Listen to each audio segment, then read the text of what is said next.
BA प्रथम वर्ष दर्शन शास्त्र के विद्यार्थी जो पाश्चात्य दर्शन का अध्ययन कर रहे हैं, उन्होंने इस वीडियो सीरीज में पिछले कुछ वीडियोस में लगातार अरस्तु के दर्शन पर कुछ चर्चाएं सुनी।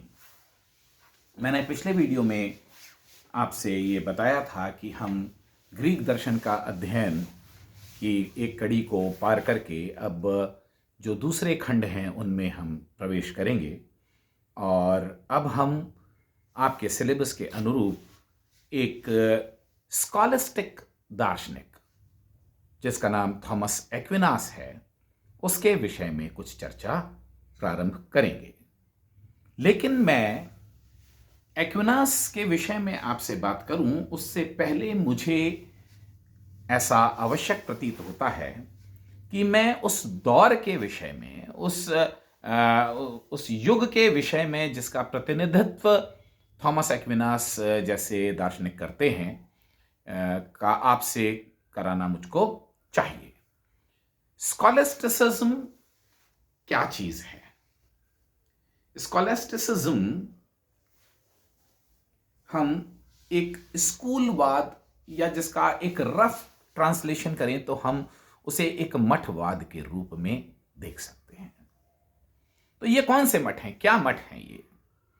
हमें दर्शन के विद्यार्थी के रूप में, दर्शन के इतिहास के विद्यार्थी के रूप में यह जानना चाहिए कि जो प्रारंभिक दर्शन, मैंने आपको बताया था ना कि पाश्चात्य जगत में दर्शन का प्रारंभ सबसे पहले यूनान में होता है, और यूनान से फिर यह विस्तार लेता है और पूरे यूरोप में फैलता है, और फिर उसके बाद में पूरी दुनिया में फैलता है। लेकिन जो दर्शन या दर्शन तंत्र यूनान में विकसित होते हैं, जिनका प्रादुर्भाव यूनान में होता है, उनको यूरोप तक आते आते कुछ स्टेजेस से गुजरना पड़ता है।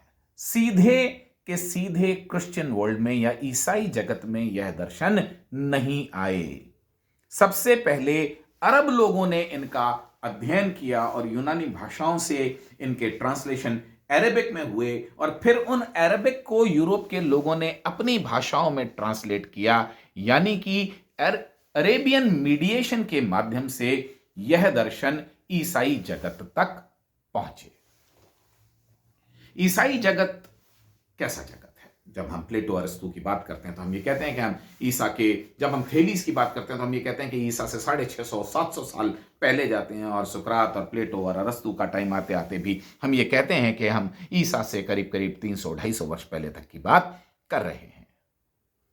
ईसा के बाद में हम ये देखते हैं कि ईसाइयत का प्रसार होता है, और ईसाइयत का जहां जिन क्षेत्रों में प्रसार होता है वहां पर हम ये देखते हैं कि कुछ ज्यूज लोग पहले से हैं, जिसको हम जुडाइज्म कहते हैं, और हम ये देखते हैं कि फिर उन्हीं क्षेत्रों में बाद में जाकर के इस्लाम का भी उदय होता है। इस्लाम अभी तक अवतरित नहीं हुआ है दुनिया में, कम से कम जो अरब वर्ल्ड हम जिसकी बात कर रहे हैं वो इस्लामिक लोग नहीं हैं, वो अरेबिक लोग हैं और अन्य धर्मों के लोग हैं। ये और बात है कि बाद में वहां पर इस्लाम बहुत तेजी से विस्तार पाता है। लेकिन जिस समय तक ये ईसाई मत के लोग यूनानी दर्शन से अरब लोगों के माध्यम से रूबरू हो रहे हैं, जान पहचान कर रहे हैं, उस समय तक इस्लाम का प्रादुर्भाव दुनिया में नहीं हुआ है, या वह उतने प्रचार को प्राप्त नहीं हुआ है। क्योंकि इस्लाम का तो हम कहते हैं ना कि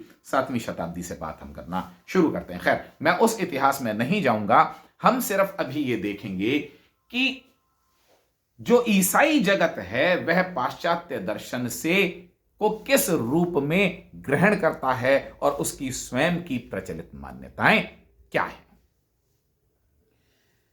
एक्विनास एक स्कॉलिस्टिक फिलोसोफर है। However, the Christian tradition and authority retain the highest place. अरस्तु के, प्लेटो के बड़े खोजी, बड़े क्रांतिकारी, दार्शनिक रूप से क्रांतिकारी विचार ईसाई जगत में आने लगे, मिलने लगे, लेकिन ईसाई जगत इनको स्वीकार भी करता है, अंगीकार भी करता है, अपने दर्शनों का हिस्सा, अपने विचार तंत्र का हिस्सा भी बनाता है, इनसे प्रेरणा भी लेता है और इनके आलोक में नए तरीके से बात भी कहता है। लेकिन स्कॉलस्टिक जगत और उसके जो प्रतिनिधि हैं, जिनमें एक्विनास भी शामिल हैं, इनके लिए फिर भी सर्वोपरि फेथ यानी कि आस्था और ईसाई आस्था ही सर्वोपरि रहती है। वह आस्था के आलोक में दर्शन को देखते हैं, दर्शन की आलोचनात्मक दृष्टि, अपनी आस्था को विश्लेषित नहीं करते, अपनी आस्था का आलोचन नहीं करते दार्शनिक सिद्धांतों के आलोक में। यह एक महत्वपूर्ण फीचर है, यह एक महत्वपूर्ण लक्षण है स्कॉलस्टिक युग का या स्कॉलिस्टवाद का। Christian faith is harmonised and explained with the philosophies of time. Philosophies of time तो ठीक है, अगर आप दर्शन की दृष्टि से बात करेंगे तो सुकरात को चैलेंज करना, प्लेटो को चैलेंज करना, अरस्तु को चैलेंज करना फेथ के रास्ते से बहुत मुश्किल है। तो अब क्या किया जाए? या तो एक गतिरोध होगा, दर्शन आपको कुछ बता रहा है, आपकी आस्थाएं आपको कुछ बता रही हैं। दूसरा तरीका, स्कॉलिस्टिक लोगों को यह लगता है कि नहीं, इन दर्शनों को इस प्रकार अंगीकार किया जाए कि आस्था की बात भी रह जाए और वह अपने आप को दार्शनिक कलेवर में भी प्रस्तुत कर सके। तो जैसा मैंने आपको बताया कि यहां पर हम यह देखते हैं कि एक सामंजस्य होता है दर्शन का और आस्था का, और आस्था में भी विशेष रूप से ईसाई आस्था का। किंतु जो बात ध्यान में रखने के लिए बहुत जरूरी है कि स्कॉलिस्टिक लोग यदि तुलना, दोनों को मिलाते जरूर हैं, दोनों को हार्मोनाइज करते हैं, दोनों में समन्वय करते हैं, लेकिन तुलनात्मक रूप से महत्व वह आस्था को अधिक देते हैं और दर्शनों को केवल उसकी सेवा में लगाने का प्रयास करते हैं। Faith provides the beginning and end of intellectual endeavours. जो पूरी की पूरी उनकी बौद्धिक इंटेलेक्चुअल, जिसको कहना चाहिए कि एकेडमिक एक्टिविटी है, जो भी उनकी पूरी की पूरी दार्शनिक एक्टिविटी है, वह प्रारंभ भी आस्था से होती है और उसकी परिणति भी आस्था में होती है। प्रारंभ और परिणति आस्था में होने का अर्थ यह है कि वह, मैं आपको फिर से यह वाली बात अंडरलाइन करूंगा कि वह आस्था को छोड़ना, त्यागना या संकुचित करना नहीं चाहते। वह ये कहते हैं कि ये जितने भी दर्शन आए हैं, ये जितने भी दर्शन के सिद्धांत हैं, यह वस्तुतः उन्हीं चीजों की व्याख्या कर रहे हैं जिनको हम आस्था मूलक रूप में अब तक स्वीकार करते आए हैं। इनका आस्था से कोई गतिरोध नहीं है, बल्कि यह आस्था की व्याख्या ही कर रहे हैं, आस्था की बौद्धिक व्याख्या ही इनके दर्शन कर रहे हैं। और इसलिए हम ये देखते हैं कि प्लेटो, अरस्तु, सुकरात और उनसे पहले के दार्शनिकों के बहुत से विचार वहां पर खुली बाहों से आमंत्रित किए जाते हैं, स्वीकार किए जाते हैं, अंगीकार किए जाते हैं। लेकिन आप प्लेटो की बात करें तो प्लेटो कहेगा कि हाईएस्ट फॉर्म्स का ज्ञान सर्वोच्च ज्ञान है या केवल वही ज्ञान के विषय हैं। अरस्तु को आपने देखा, सुकरात को हमने देखा कि उसने कहा कि ज्ञान ही सद्गुण है। ज्ञान क्या है इन स्कूल्समैन के लिए, इन मठ संबंधी, इन चर्च संबंधी लोगों के लिए? ज्ञान क्या है? ज्ञान वस्तुतः, ज्ञान का आदर्श अभी भी थियोलॉजी या ईश्वर शास्त्र है, सत्य नहीं है। तो आगे जाकर के हम ये देखेंगे कि मोनिज्म में और मोनोथीज्म में क्या फर्क होता है।